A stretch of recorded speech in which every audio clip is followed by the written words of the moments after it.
Alors la Trinité cosmique, c'est un concept important de la métaphysique chinoise. Alors, elle nous dit que tout ce qui nous arrive dans la vie provient de trois chances.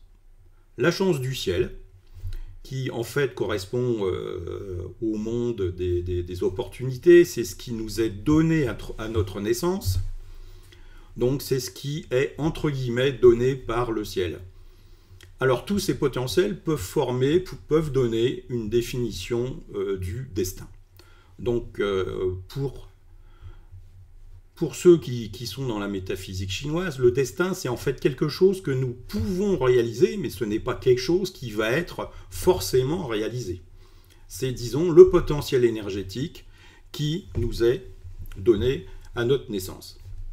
Nous avons ensuite la chance de l'homme, qui, elle, va correspondre à l'effort que l'humain fait, les actions qu'il entreprend, le comment il vit ce qui lui arrive, ce qui lui permet d'exprimer ses potentiels, de générer des opportunités et potentiellement d'avancer sur le chemin de la destinée dans le but de réaliser son destin. Enfin, il y a la chance de la Terre qui est le soutien de l'environnement. Alors, de l'environnement, c'est-à-dire l'influence de l'environnement naturel, mais aussi l'influence de l'environnement artificiel en termes énergétiques, mais ça va être aussi le soutien de la famille, du pays dans lequel on est, des institutions, etc., etc. Alors, soyons clairs. Dans la métaphysique chinoise, on dit clairement que l'homme n'est pas tout-puissant. Avec ses petits bras, il ne peut pas accéder à l'intégralité de la chance du ciel. Il reste bien sûr une part de mystère, le mystère de la vie, et il ne peut pas non plus maîtriser l'entièreté de l'impact de son environnement. Alors il existe au niveau des trois chances des outils qui permettent d'obtenir et d'aller chercher des informations, mais aussi d'obtenir un meilleur support du côté de ces trois chances. Au niveau de la chance du ciel, nous avons typiquement les astrologies.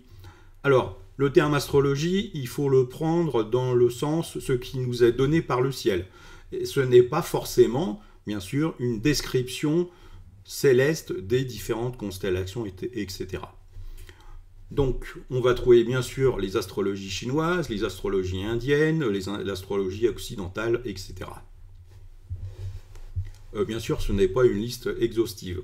Au niveau de la chance de l'homme, on va trouver tous les outils qui vont lui permettre d'anticiper certaines décisions, certains faits, des outils prédictifs et de stratégie.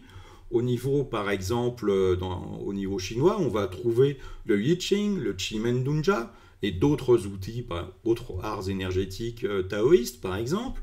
On va aussi trouver des outils qui s'occupent du psychisme, tous les outils qui tournent autour de la psychothérapie, les outils qui tournent autour du coaching. Et bien sûr, notre chance de l'homme est soutenue par tout ce qui s'occupe de notre corps, les thérapies corporelles, le sport, les massages, toutes les médecines variées. Enfin, au niveau de la chance de la Terre, des outils pour nous soutenir, qui nous permettent d'optimiser et de maximiser le support énergétique qu'on reçoit de notre Terre. On va retrouver le Feng Shui traditionnel, on va aussi retrouver la géobiologie, qu'elle soit traditionnelle et moderne.